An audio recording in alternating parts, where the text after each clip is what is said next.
Okay, Grobs. I gotta run home and pick something up I forgot to bring to work.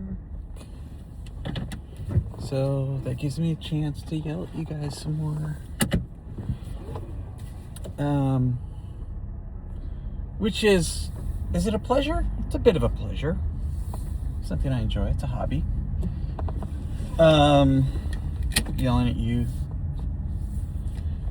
poor grovelers. I think the whole idea, you're basically you guys are a test bed.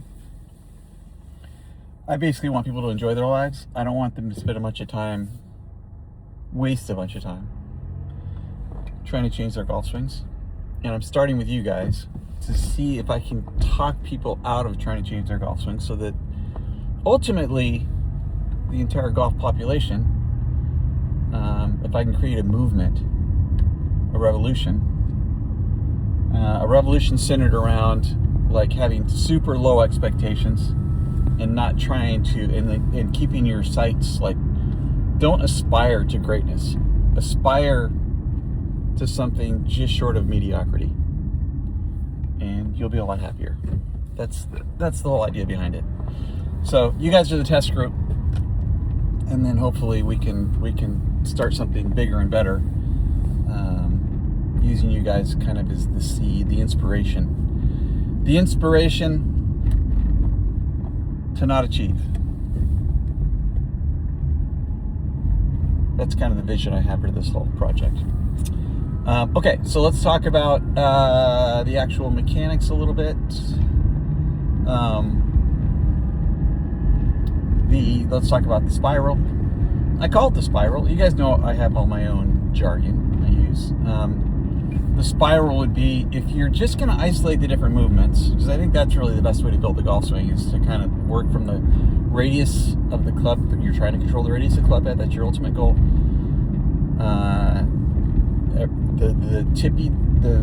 The very tip of the spear, the very outside of the radius of the golf club, the behavior of the golf club along that radius.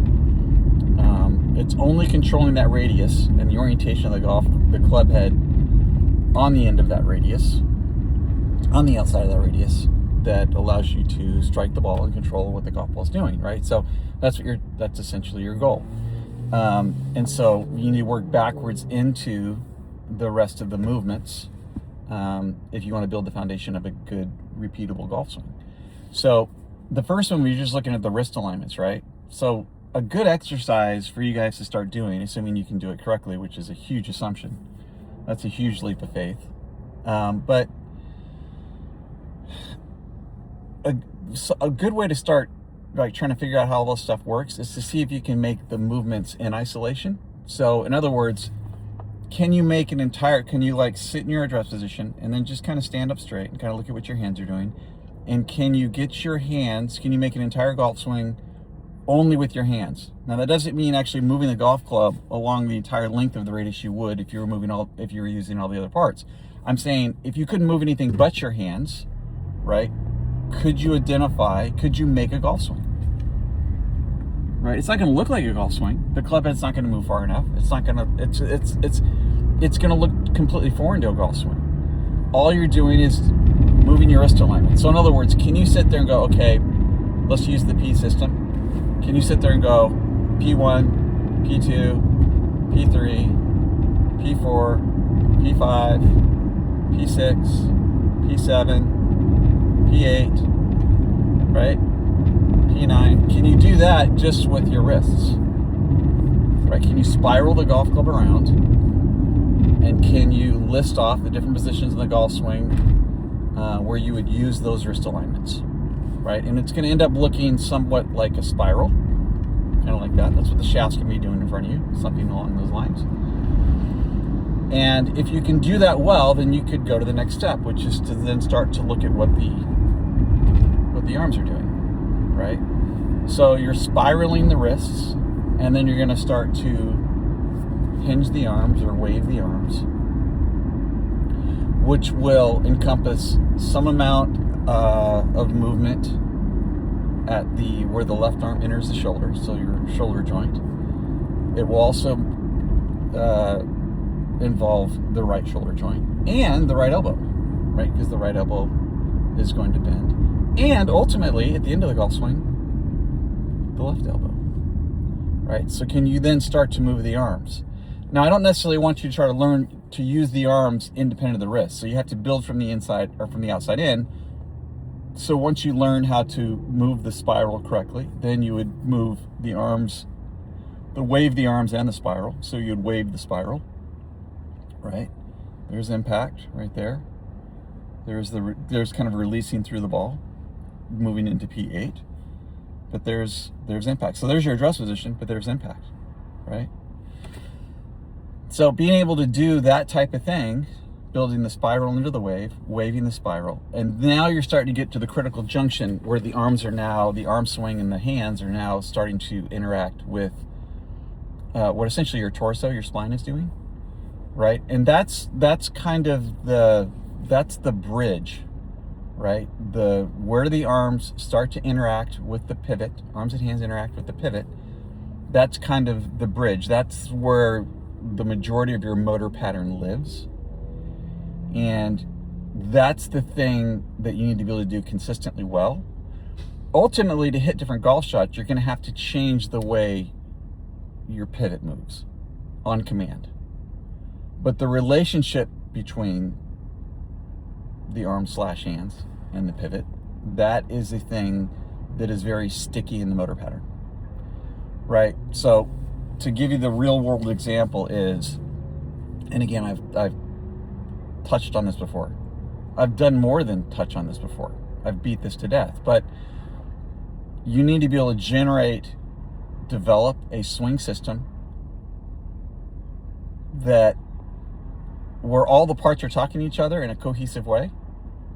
But this critical juncture between the arm swing and the pivot means that you can move the pivot around, which is essentially moving the entire system around, to point the system in different directions. And that's essentially taking the radius. So if you think about the plane of motion of your golf swing and the radius, so it's a hula hoop on a tilt, which is a little oversimplified, but that's good enough for these purposes.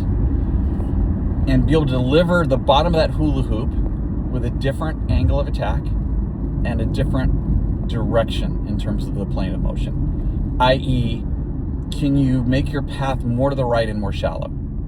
Can you make it more to the left and more steep? Can you make it more to the left and more shallow? Can you make it more to the right and more steep? You have to be able to do that so that you can then apply the golf club in a different way in relation to that, like say the face angle in a different relation to that, to produce a different type of golf shot. And you have to be able to hit those shots on command without feeling like you do a massive motor pattern change. Now, it is different from your stock shot, right? So unless you practice those particular shots, you won't be able to be quite as precise. Like if you hit a straight fade, so let's say you tend to start the ball down the target line, it bleeds right off the target line, medium trajectory, let's say, and then you suddenly on the golf course try to hit a high draw over a tree, and it's not your stock shot, the chances of you pulling it off exactly like you want to is not as good as your stock shot for obvious reasons. You haven't practiced it as much. But it shouldn't be a fundamental motor change to do that. And understanding that is really important if you want to develop any kind of repetitive golf swing at all.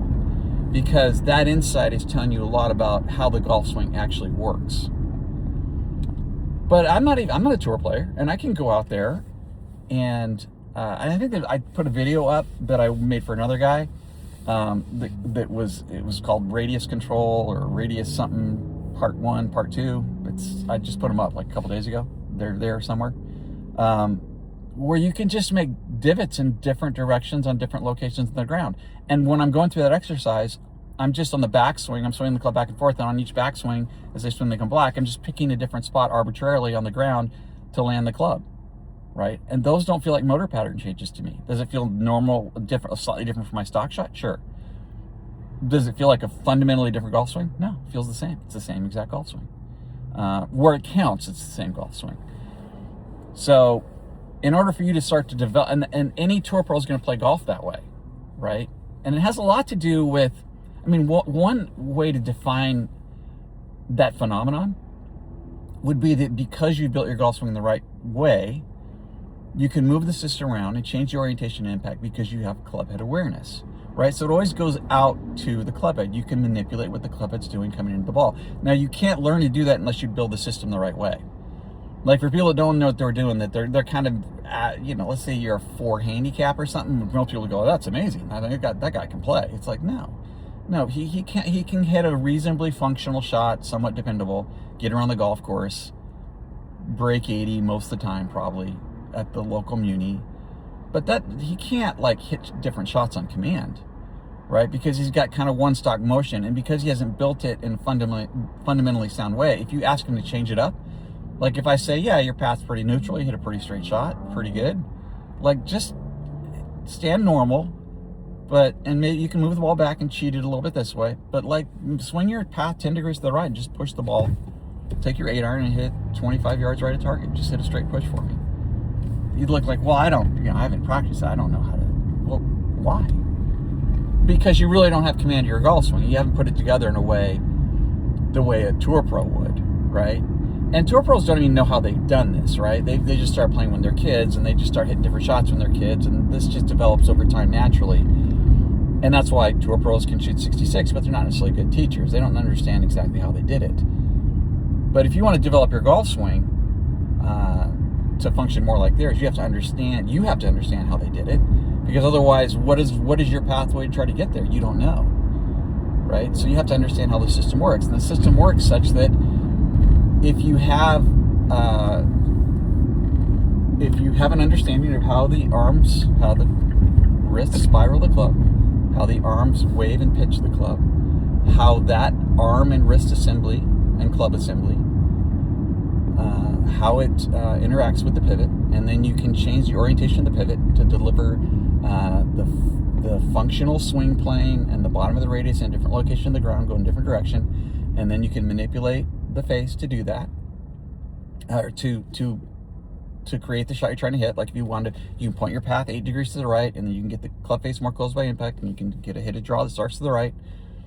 Like if you can do that, then okay, now you're taking a step into a different place.